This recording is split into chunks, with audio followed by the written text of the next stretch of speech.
in this platform. We always come to educate ourselves, educate, inspire, motivate, whatever. So many things about the environment.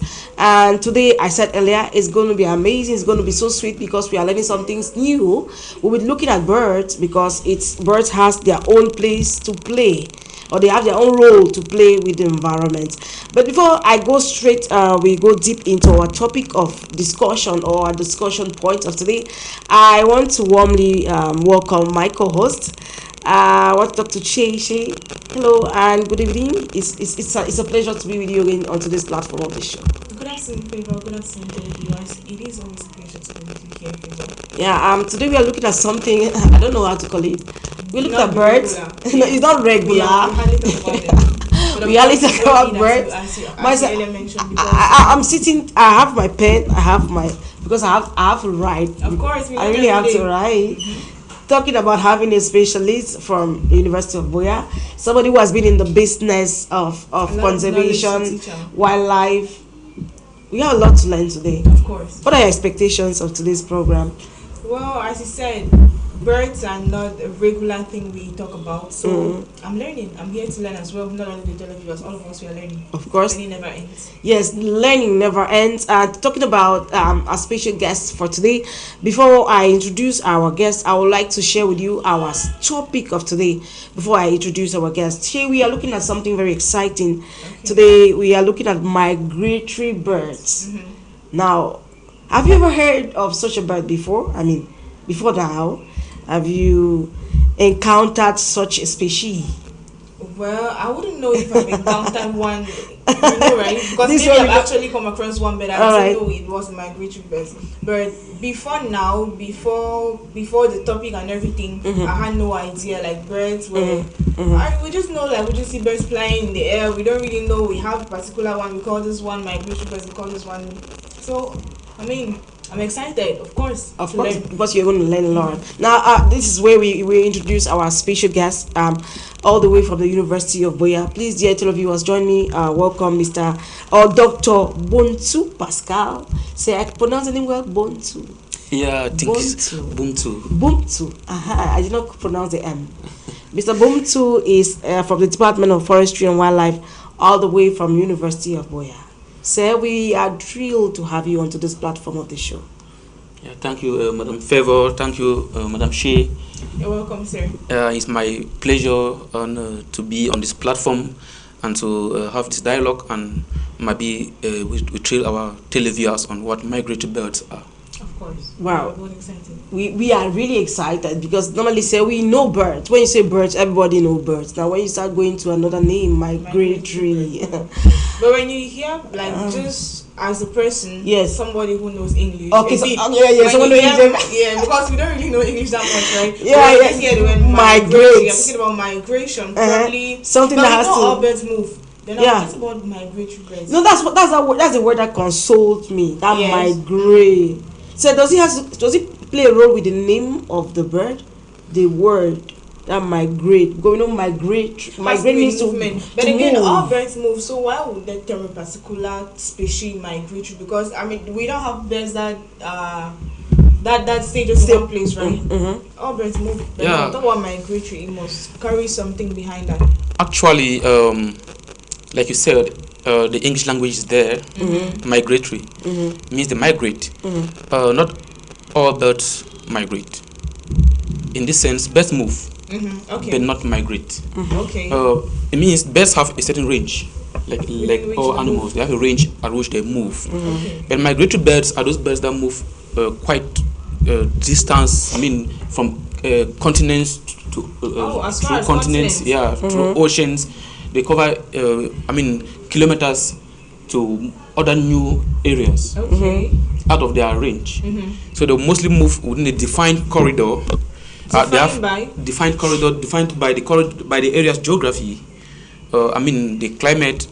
The weather conditions, the availability of food and water, where they can have a safe home where they can breed. And those areas are defined. Birds don't just move. These are birds that move within a particular area. Who defines the corridor? The birds or the birds define their corridors. They know how to move. Okay. Yeah, they have they use some magnetic clues, and they have what they call celestial clues that they use to move. Okay. They have a kind of a map in their minds using the magnetic. So they have minds as well. Yes, the birds have their reason, like we do. Okay. So then they know where they are going to in a particular season. I mean, it's mostly seasonal. Okay. Like during the dry seasons, they move to areas where they can have water, areas where they can have greener pastures, like you say. They can have fruits, they can have seeds, and some of them can have some of their food, like some insects that they feed on. Okay. Yeah. Now, so I know some people are kind of lost. I don't be lost, okay? Now we normally around the world between 11, sir. It's between 11 to I think the 12 or 13, depending on the area where people find themselves. The world celebrates the World Migratory Bird Day. Yeah. So that's why we're interested, because Erudef University Institute has everything to do with the environment, and birds fall under the category of wildlife, sir, if I'm not making a mistake. Yeah, you're correct. Wildlife and forestry, and that's why we caught interest to invite a wildlife specialist to come to the platform to talk about something very important to you and I and the community. And that's where I want to unleash our topic for today, so you see why we are talking about this particular bird. Now, Chi, just to tell our viewers that our topic for today is how migratory birds increase food cash crop production. Okay. How do these birds, this category of birds, how do they influence food cash crop production? Now, say when we talk about food and cash crop production, we're talking about agriculture and birds. Now, how do these two, how do they relate? Yeah, there is an interconnectivity between birds and agriculture, as well as food production. Okay. Yes, birds participate in rendering ecosystem services, All right. rebuilding the ecosystem, and the food is found in the ecosystem. Yeah. So our food systems are built like farms and plantations, and the food that you find in the wild, the seeds. I mean, take the case of bush mango. Yes. That is the food that you can find in the wild, not domesticated yet. For example, the bush mango and other non-timber forest products. That's still food. And for the agricultural systems, you can look at the plantations and even our small farms that we have behind our house. The birds participate. Wow. But now migratory birds have a role that they play in food productivity, and the first here is pest control.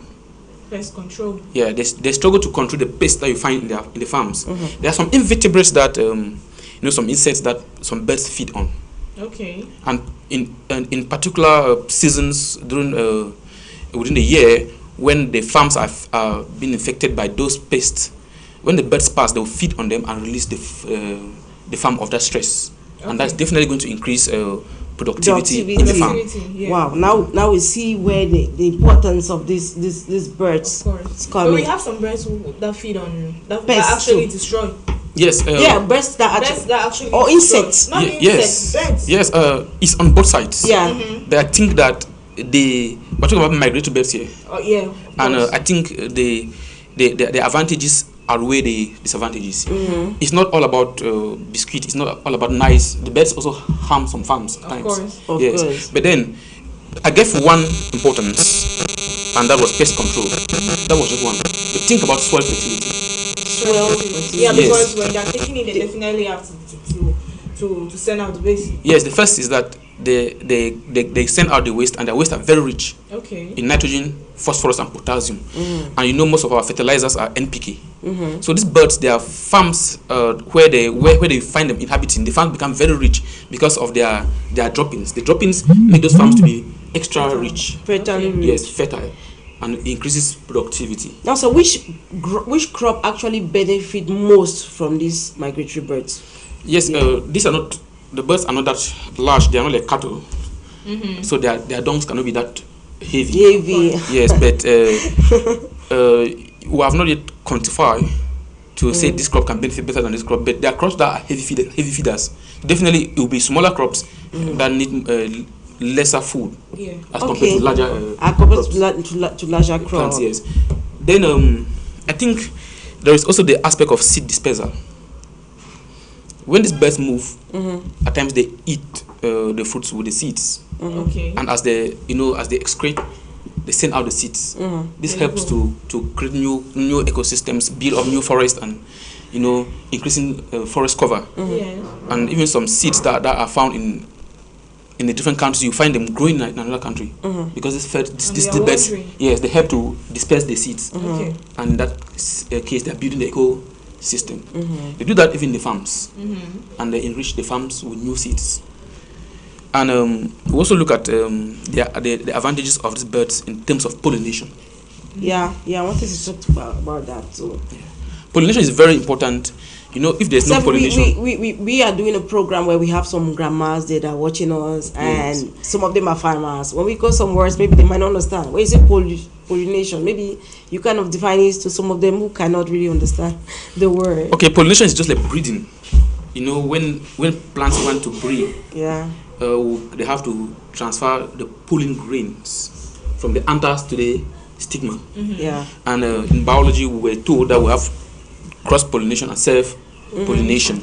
There are some plants that might not be able to self-pollinate themselves. So in that case, they will rely on cross-pollination, and birds assisting in transferring the pollen grains from the anthers of one plant to the stigma of another plant to fertilize the plant. So in that case, these birds play that very, very important role. If you are not fertilized, you cannot produce. You cannot produce. That's why. So the birds, the birds go on to play that role. Wow. Sir, I have a question. When you talk about some of these migratory birds, what they feed on? Now we understand that some product, favor. We have those who are involved in agriculture, the use of fertilizers and all of that. Does that also affect the migratory birds? Yes, I think migratory birds have their challenges. Okay. Yes, their ecosystem is not that too pristine for them. They have challenges like we do. Okay. Yes, sure. The first is that the world has become too organic. I mean, too chemicalized. Yes, with increase in pollution index globally, these birds are not safe. They are not, especially with the pesticides. Yes, the ones we used to say, these chemicals we used to spray grass. That's what we call pesticides. Yes, the pesticides and some other chemicals are harmful to the plants, to the birds. To the birds. So once they feed and they get polluted, some of them die. Yes. Some of those poisonous chemicals go to change their genetic content, what we call gene pollution. And in that case, it changes their breeds. They can give birth to other birds with some disorder. Disorder. Yes. Just like with humans, eh? Yeah, yes. Of course. They're like. Do we really have some of these migratory birds around us, like around our communities? Yes. And how can we identify them? Is it easy to identify migratory bird?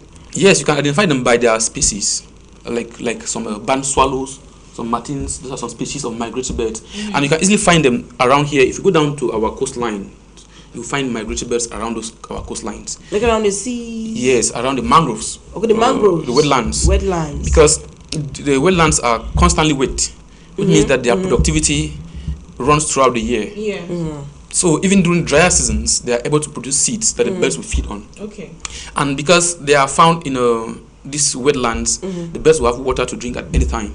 Wow. So they can move from their destinations and migrate to our coastlines during those drier periods of the year. So you can easily find them. Wow. Now, I know we've been talking so much about birds. We have a small short video for us to watch. It's just talking about these migratory birds and giving us some little data about these birds. Please just watch this short video. I'll be right back with our special guest. 96% of all terrestrial birds eat insects. A bird the size of a chickadee will need to find between 6,000 and 9,000 caterpillars to feed just one clutch of eggs in a normal breeding season. Fewer bugs means less food for birds. Declining insect populations contribute to declining bird populations. We can all do our part to help birds and the insects they need by reducing our use of pesticides, advocating for better regulations, and supporting habitat conservation. Visit www.abcbirds.org/pesticides to learn more. 96% of all terrestrial birds eat insects. A bird the size of a chickadee will need to find between 6,000 and 9,000 caterpillars to feed just one clutch of eggs in a normal breeding season. Fewer bugs means less. Okay, welcome back from that short video there, just to kind of enlighten you of what the kind of bird that we are talking about. And of course, we are still looking at the migratory birds, and we've been having a very exciting moment with special guest, Mr. Bomtu, from all the way from the University of Boya. He's a wildlife and forestry specialist. Now, sir, we understand that Erudef University Institute is one of those finest environmental institutions, and of course they have to do with environmental programs like wildlife and forestry management. Now we are looking at birds. Now, how can an institution like Erudef University Institute, as a specialist, how can they help conserve these birds, maybe through their programs? Yeah, one thing peculiar about Erudef University Institute that I must applaud is that they have the orientation towards grant writing. Wow. That is a challenge to many institutions. Yeah, towards fundraising. I think if the funds are not there, we can't talk about conservation. Because they have to build their capacities, or the students need that capacity to fundraise as well, and then use the funds to do the research and the outreach. You know, university is about outreach, research, and teaching. So when the students are taught, we expect them to gain the first-hand knowledge in the protection of migratory birds.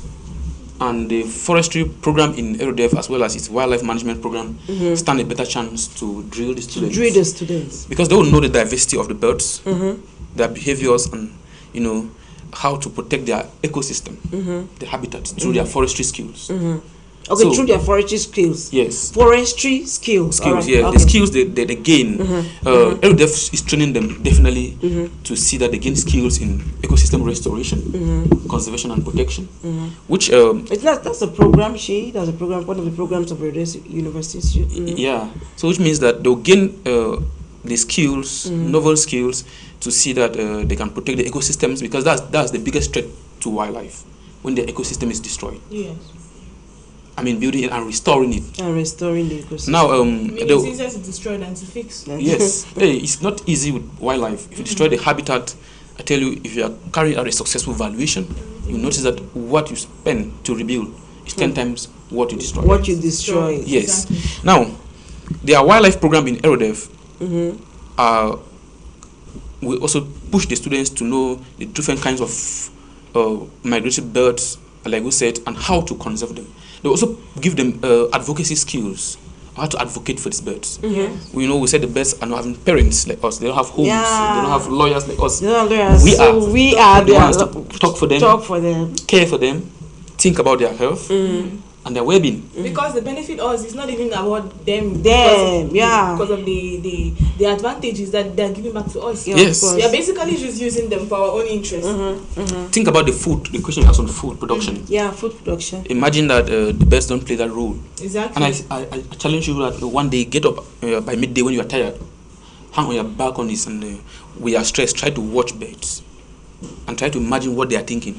Look at their behavior. And that's why I was asking. I was asking Mr. They have a brain. I was asking Mr. Baum too, that before, when we were growing up, we used to see so many birds around. When we were young, you see them just flying. But nowadays, we hardly see birds again. Does it have to do with deforestation around the communities now? Yes, it's obvious that because we rarely see so many birds around. Yes, human activities have impacted negatively on our ecosystems. Here, destroying the habitats of birds. Take the case of pollution, noise pollution. In a paper we published last year about the parrots in the Limbe Botanic Garden, it might interest you to know that they have a negative impact from the noise pollution. Noise. The vehicles that run around. Okay. The zoo is so close to the road. But we know parrots to be very. They are talkative birds. Yes, it affects them because we said that they're like humans. People who talk too much and noise is affecting them. Affects their fecundity and But have you noticed that that parrots love to talk, but they don't want you to talk? Have you ever seen the parrots around them? They just want their own. When they are talking, they don't want you to speak. Like when you say, Carol, you want to talk alone, but you don't want you to. It's within their environment. They are king in their environment. But when they have strange signals, it affects them. So, and that's one of the reasons why conservationists are advocating maybe for a shifting of the Limbe zoological garden. The location? Yes. Yeah, there's a study How on the easy is it to I don't want to move a zoo to some different locations, sir? Right now, the University of Boya is running a research on that to study Because site we're in suitability. favor with all the animals and stuff. Like, how do you possibly move them from here to there? Like, I think I saw a program in Erudef one time, rewilding. okay. Rewilding, yes, yeah. It's about sending animals to the wild. But this one is even easier because we are merely shifting them to a new site. Okay. So we are studying a new location. There's a study going on presently on that. I want to say I think she is possible because I watched this geography natural geography, and there is this wildlife specialist that actually take the wild from the environment back to where they belong, to the forest. So if they can do that, you just take them from the forest, you bring them to the zoo, after sending them, you take them back to the no, forest. he actually is anyway. They deal more with snakes. Yeah. He goes, they sensitize people, and they say, if you see snake in your house, call us, involve us. They come and get the snakes and they take it back to the forest. Yes, actually. So if they can succeed to do that, then they can carry zoo to. Yes, the zoo was not created to keep animals for tourism. Yeah, the zoo was just a rehabilitation center to get animals that are stranded, animals that have been caught, that they seized from people. Yes. Okay. Rehabilitate them and send them back into the wild. That was the objective of a zoo. But does that still hold?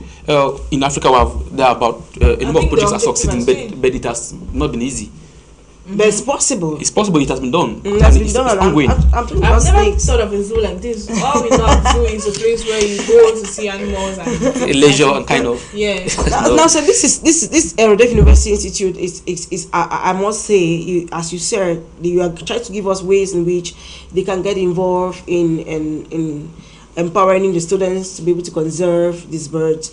Now, if you must talk to somebody who has passion, now you'll be talking and some young person is watching you and like falling in love, or the passion is just is coming inside. The person wants to be like wildlife conservation or wildlife scientist, or the person wants to be involved in conserving species like birds. Now, to you, what would you advise that person? What program should the person go for at the Erudef University Institute? Because I believe you know some of their programs, almost all the programs. I think which is best for such? The best suited program for such a person is wildlife management. Okay, wildlife management entails everything about wildlife. Yes, ornithologists are bird specialists, but they have a wildlife background. We know the university has some general courses that they will touch. Normally, you can't talk about wildlife and you don't talk about the forest. Yes. So either they are taking wildlife or they are taking forestry. Because wildlife is also found in the forest. In the forest. So they are interconnected. Okay. So then, there are other programs there in Erudef University, like I think resource management.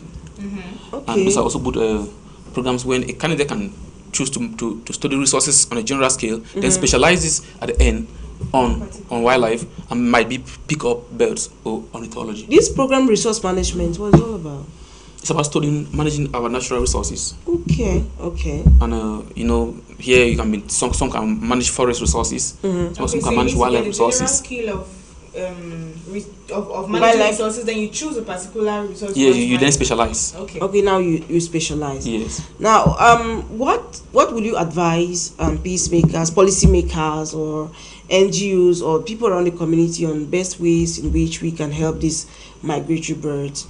Because since they are playing a very vital role to our crops and agriculture, what advice would you give them? The first thing is for us to run a study. Every conservationist should be able to run an assessment on the challenges of migratory birds. When they diagnose the challenges, they'll be able to address them. Here, we expect that they should touch aspects like what is going to happen to the habitats of the birds. When we destroy their habitats, they're exposed, and definitely they will be hunted, or they will definitely be finding it difficult to stay because they will lack water to drink when their ecosystems are destroyed. Definitely, we have to look at aspects like within their corridors. What are the challenges that the migratory birds face? At times, you find that in the farms are fenced.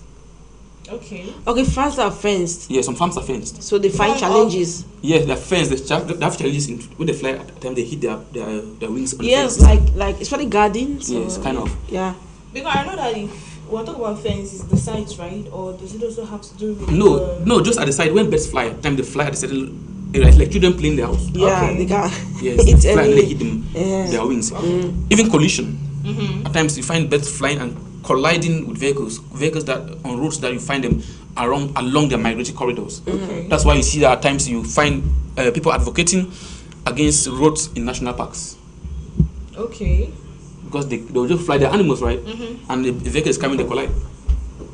So those are challenges that they have. The pollution challenges, And all they of that. have. So when we run assessments on those challenges, stakeholders should be able to advocate to make sure that they are mainstream into the national laws, and there should be a follow-up. What do I mean? We should be able to take commitments and take engagement and commit. We engage in conserving migratory birds and commit to our engagements. Of course. Cameroon have signed a It's number one of thing to make engagement and Right, to be Yes. committed Cameroon with. is good at making engagement. And yes, well, we have ratified laws on protection of migratory birds. Like take the case of wetlands.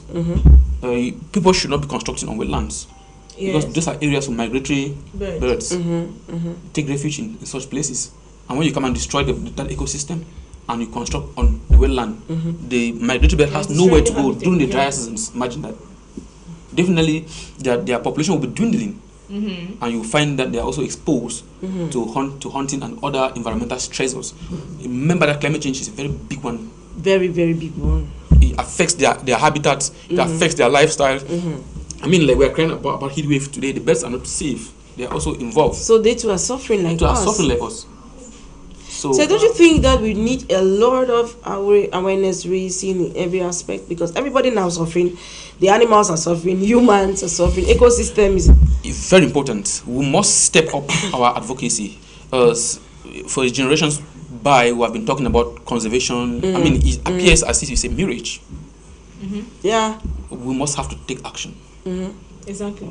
Researchers Making must, engagements and committing to them and committing come to back to them. that again. We must improve at the level of our advocacies, our awareness creation. We must build capacities of scientists, like you are talking about Erudef Institute. Yeah, And novel techniques Yeah. in monitoring these birds and observing and knowing where they are at what point in place and who is doing what to them. Yes. You see, this is a problem, because now we are living in a time where a generation of youths whereby they are really, really far from environmental issues, very far from environmental programs, and every day and then we have one challenge, one environmental crisis the other. and the other. Now, how do we get these people? Because you just said something. You said we should build the capacity of scientists, especially those like university institutes, to talk about The environment. the environment, to advocate about the environment. So how can we actually, what advice, how can we help the young people to actually push them towards your field, to see that they work towards conserving our environment, towards working in helping the ecosystems of the environment? Yeah, today we are challenging youth to move towards inclusion. They should get included. They should involve in themselves. dialogues. They should be able to participate in decision making. And one of the pillars that we cannot avoid is environmental concerns, be it at the level of gender issues, be it at the level of engineering issues, be it at the level of architecture, be it at the level of aeronautics or whatever. The You cannot avoid the environment. It cuts across. It goes across, and I fear 10 years, 15 years to come, if we are suffering already like this, 15, 10 years, 20 years to come, how will the environment look like? Yeah, we must increase awareness beginning at the level of the family. The family. The family. Yes. Environmental issues must begin at the level of the family. Take 15-minute dialogue with their children every week on environmental issues, and you imagine what will become in future.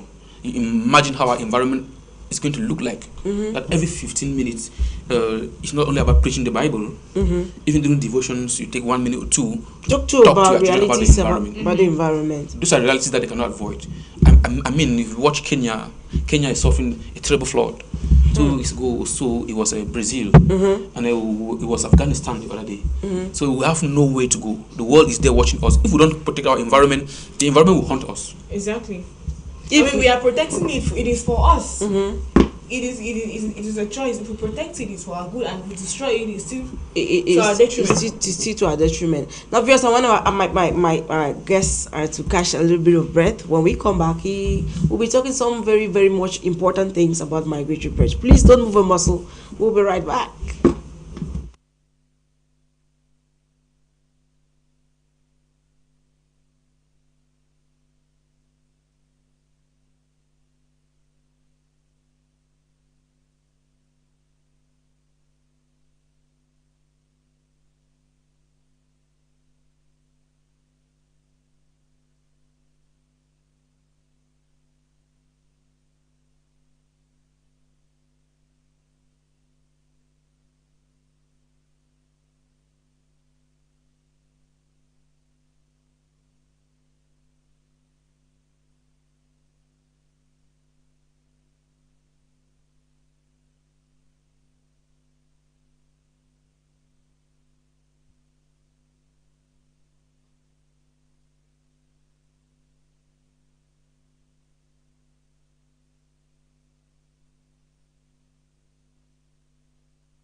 Okay, welcome back, dear televiewers. And if you're just tuning in, this is Erudef University Forum, and of course, we've been having a very, very, very educative moment. I know it might sound our discussion point of today.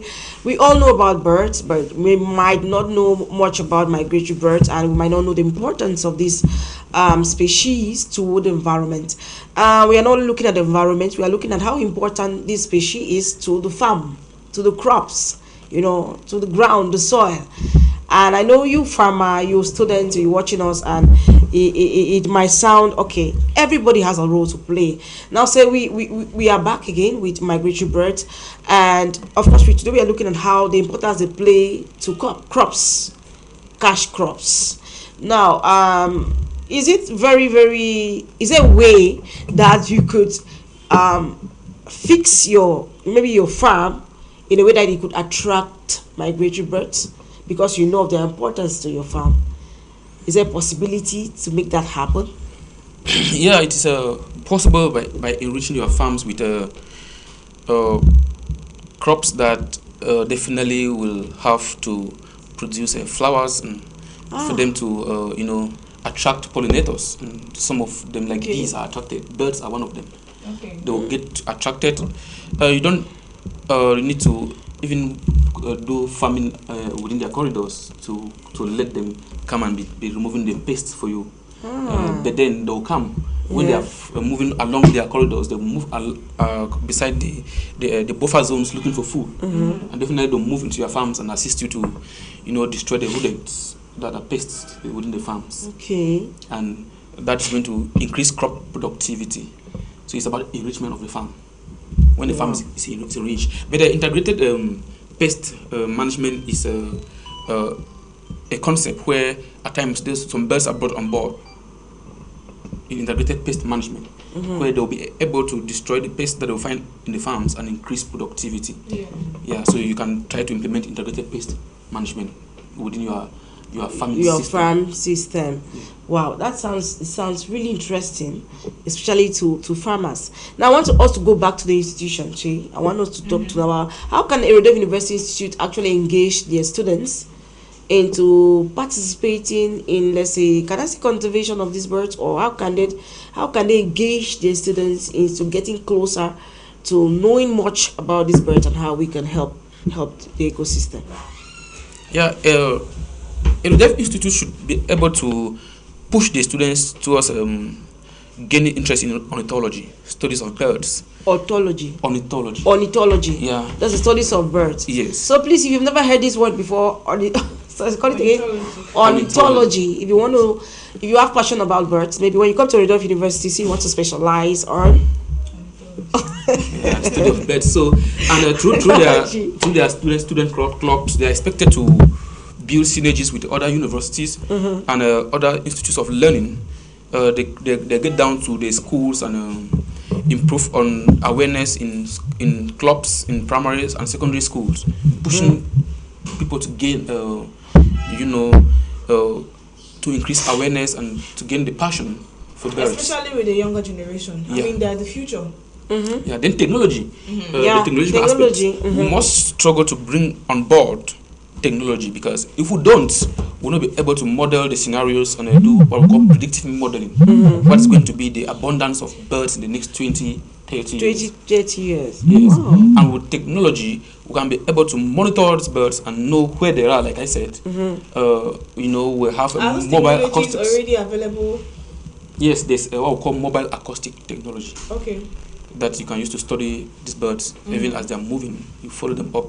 Today with the drones that are around, and I know Erudef has some drones. Yeah, we do. Yeah, we Teach have students towards drones. that the usage of those drones to follow up the birds and know their locations, their distributions, and then their abundance.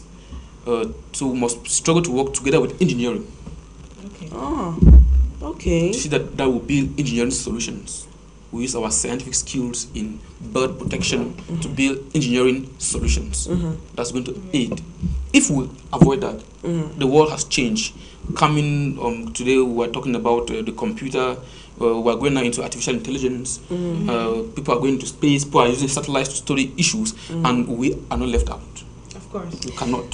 So there's something that just come into my mind as you're talking. I'm taking myself to Europe. even if I don't go there often, but I watch. But we watch videos from Europe. You see some areas, a bunch of birds, a family of birds will just come and land on a particular landscape, and then out of a sudden they will just leave and they go back. And now when you look at the atmosphere or the environment of back then Europe or other developed countries, you see total difference. You could see these birds, so many of them around. You could see maybe the temperature is different, trees. Probably conducive for them. Yeah, it's kind of Because conducive. as he's made us to understand that birds as well, they're like humans. Some of them are even affected by noise. So I don't know, they go through it. That's why I want to ask you now, what different are these people out there in Europe doing that Or what are they doing that we are not not doing? Yeah, actually, the level of environmental education there is quite high. Hi. And That's what I want to hear. Like, I want to let you know, Very we high. said the birds are very, very intelligent. They have a brain. If you take They're sensitive. a dove, if doves play around you, you kill one dove, and the other see, they will escape. Okay. Yes, they'll know that you are not friendly to them. Yeah. But when they are not killed, They always come around. come around. It's just like a child who comes and play in your sitting room. And you watching always you. friendly here. Each time you shout at the child, You will not remember come again. when somebody who shouts at that child is in a parlor or in the sitting room, that child will not pass around. Yes. But when somebody who is friendly is around, the child will always come to play. They Probably know. invite more children to come around. Yes, that's what happened with the birds. When we are friendly to them, they'll always come. But once they come and they are killed, once they come, they cannot find their They won't their find nest. that They have place to run away. friendly. You know the place is not friendly. There is an intruder who definitely does not need them. So they have to go. They have to leave They that have to leave place. environment. Yeah, so we must improve on our environmental education, and as I said, we improve on technology to monitor these birds. Remember what happened some years ago in the United States when there was pollution and some birds were affected. By the time President Obama was the president of the United States, and we could see him in his boots.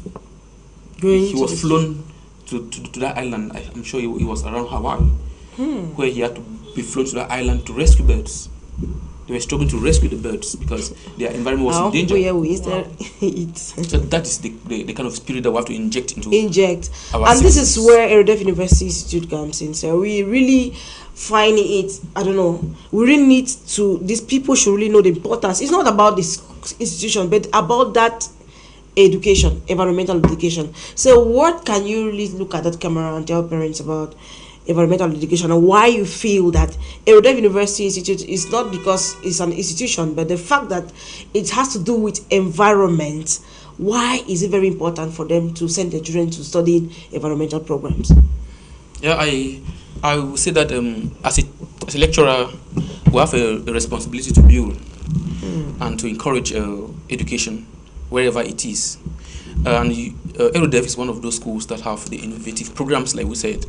Your child, if you send a child to Erudef, definitely the child is not only going to learn science, the child is going to definitely learn fundraising, which is a very vital tool towards project management. Secondly, Erudef has it's like a it's like a school. It's like a field school because they practice conservation as first of all as a company. It's a non-governmental organization, which means that they practice conservation first of all as their day-to-day activities. Students who study in their school will definitely be able to practice. They will not be doing just theory. The students will live with a first-hand skills to practice conservation. And they also live with funds because they'll be able to raise funds and and develop their communities, even their parents, change the lives of their parents and their villages. I think we must give Erudef a pat on the back. Yeah. Yes. See, I think what he said is really very, very important because we still have so many. I was shocked when I was speaking with the principal of Somerset, and he said this Erudef University Institute, so many people really need to know more about it because for him, he said 2 of his kids must study the environment. Because there are a lot of environmental crises around us today. Yeah, it's a call for concern. People should be involved as people. As many people should be involved as they can. Because it's very vital.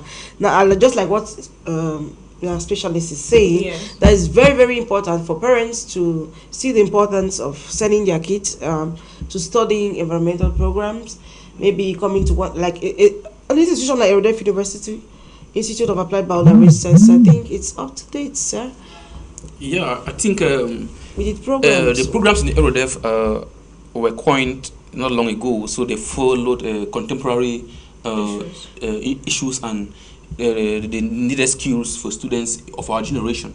They don't follow obsolete skills and curriculum that do not change the world. The world have to change, and we must move with our times. I think we had to look through the programs, and at one point in place they were very catchy. They were good programs, and any young man should study.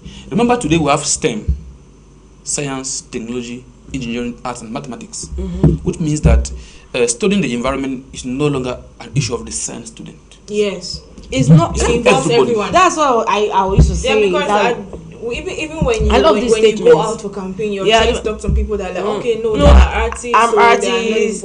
I'm not involved in anything that's since I'm not involved in anything science. Even technical students. There is this lady that's a Cameroonian artist who I also find her on social media with the plantain leaves on her body. Chateau Sonita. I think in a dialogue in the American embassy in Yaoundé, she could participate in our debates on giving information that the U.S. embassy will use to develop the Congo Basin. Wow. And that's their focus, the Congo Basin. But then she was articulating and contributing like any other scientist. You find them contributing.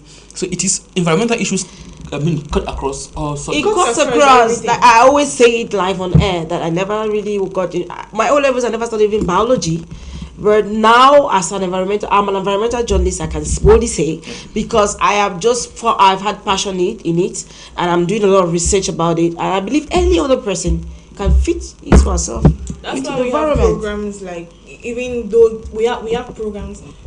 Vocational, for example, the vocational school, where people with just ordinary level can get enrolled. So it's not even about you having the geography, having all of that. Even though you need primary knowledge, though, but I mean, you can acquire it there. Yes, so we're talking about vocational school of Erudef University, where we begin with the Form 5. People from Form 5 can get enrolled. Do you think they can catch up with environmental programs? Yes, environmental issues, like I said, there are things that came up right in the Genesis. The beginning of even in the Bible, you see environment. God created Adam in the garden to turn the garden.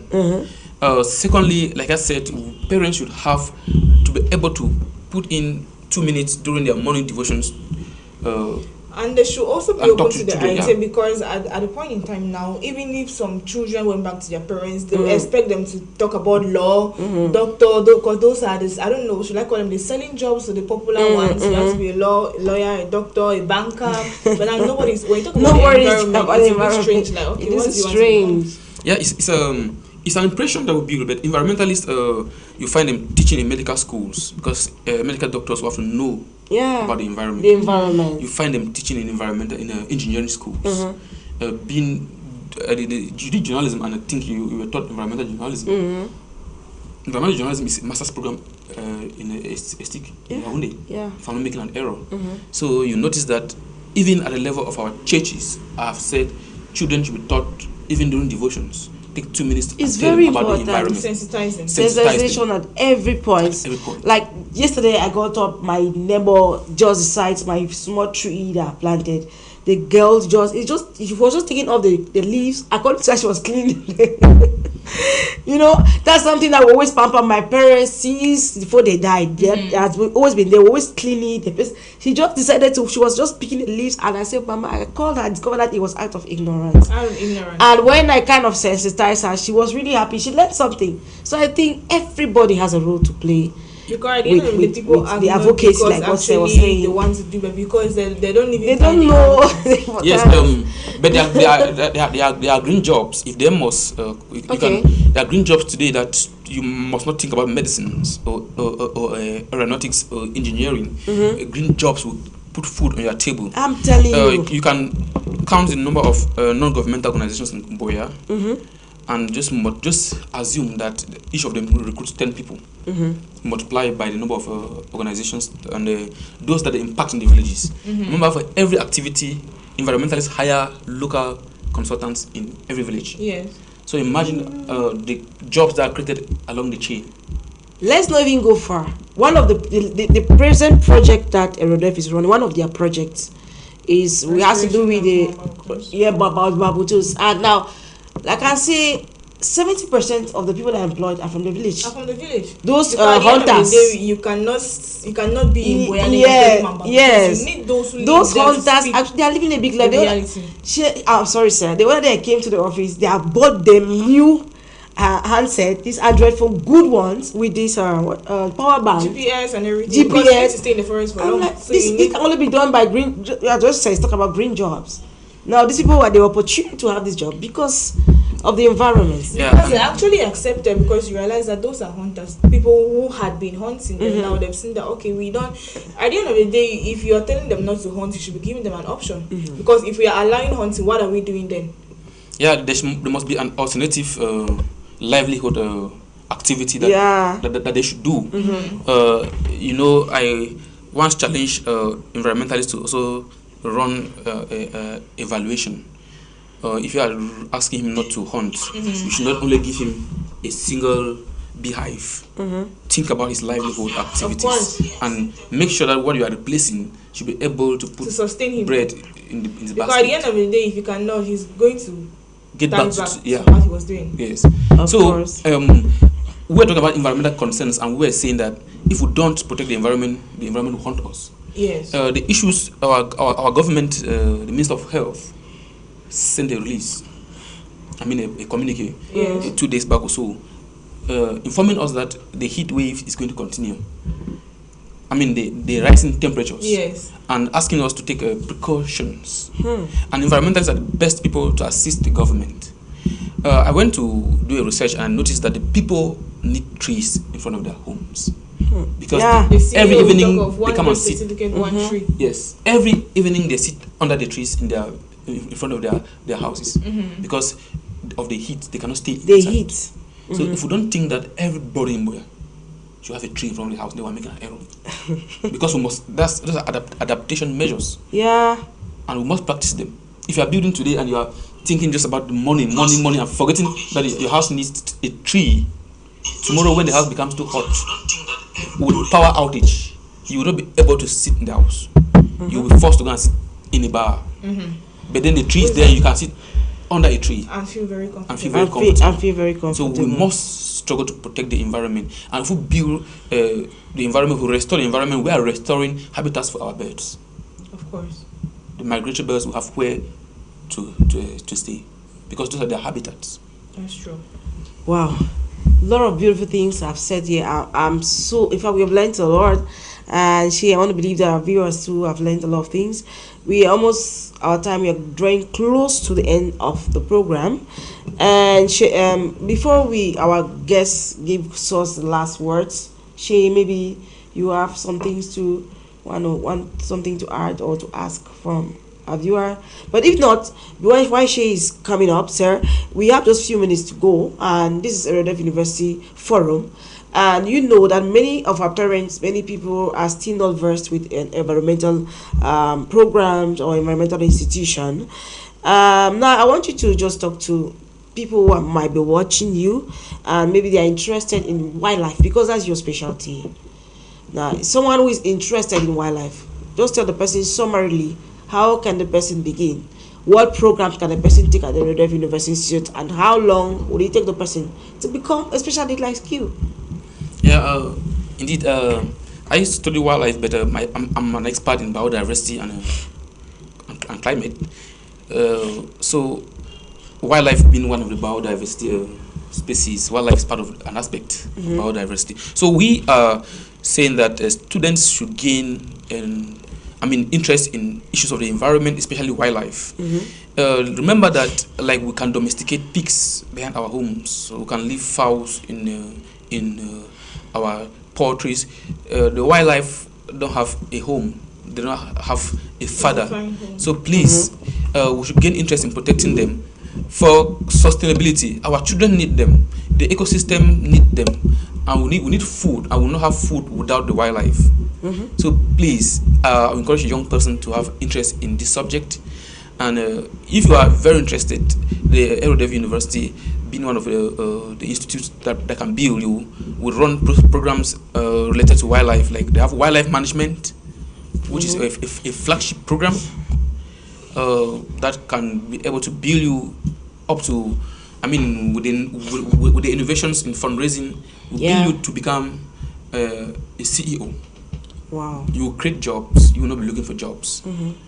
Another program is the forest management program. Forest management. Yeah, forest management. The world is shifting towards the green economy. And we are going to be thinking about, creating the forests or, protecting the forest. So you are going to definitely be creating your own companies and be creating your own jobs. You're not be looking for jobs. So those are the two programs that can really put food on your table. Wow. I think that's a good sensitization for somebody who is passionate about wildlife conservation or the environment. I think if you follow some of these, or if you miss out or you don't understand, you can call us, send the numbers to your screen, and I can give you his contact, and he will give you a good clue on maybe mentor you more on how. Or they might just want to attend some of our career center, like the program we have the biodiversity day coming up on the 22nd of May, and of course for students who are aware, or for those who are still to know, we have career centers we organize for students.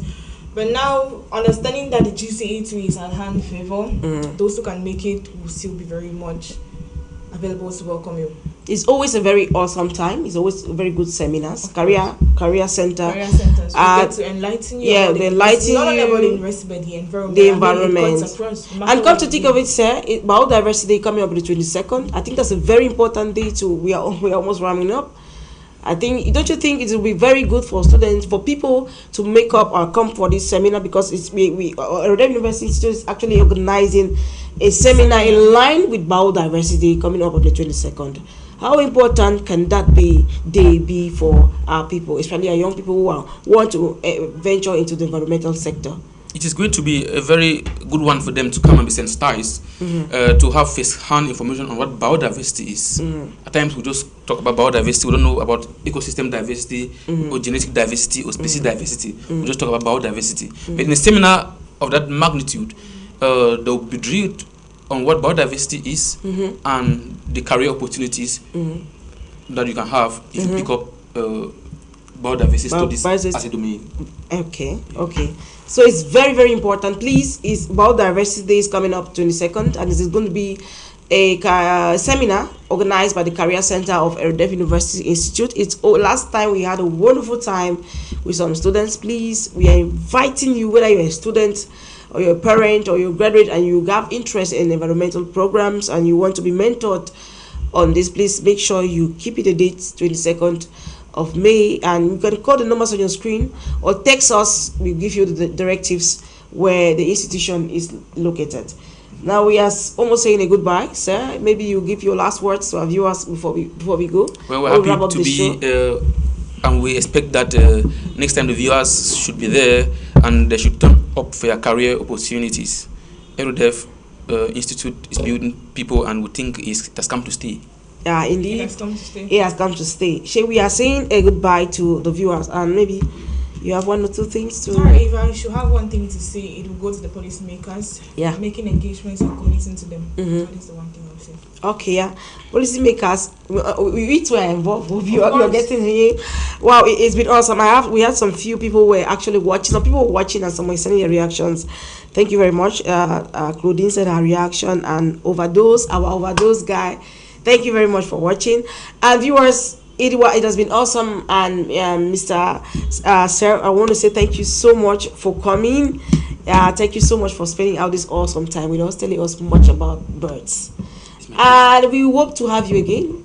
Biodiversity Day is coming up. Maybe we are going to arrest you again somehow to come to the platform to talk more about the environment and wildlife. Okay, thank you, and it's my pleasure. I think God willing, we'll be there. All right, Shay, thank you so much.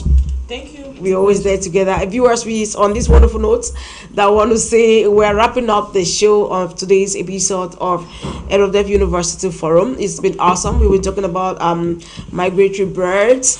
And thank you so much for your participation. I can't end this show without saying a big thank you to the beautiful lady who was behind the camera and making sure the buttons are well placed. I'm talking about Claudine. Claudine, thank you so much for your time, and not forgetting the editor-in-chief, Madam Alice. Thank you so much, and the supervisor of High TV, Mr. N. Humphrey. Dear televiewers, if you missed out this episode of the show, I think the rebroadcast is going to be aired today live. I think 9:30 on High TV. Next Monday, God willing, we'll be here live on another very exciting topic. My name is Favor. Stay blue and stay blessed, and have a wonderful week. Shalom.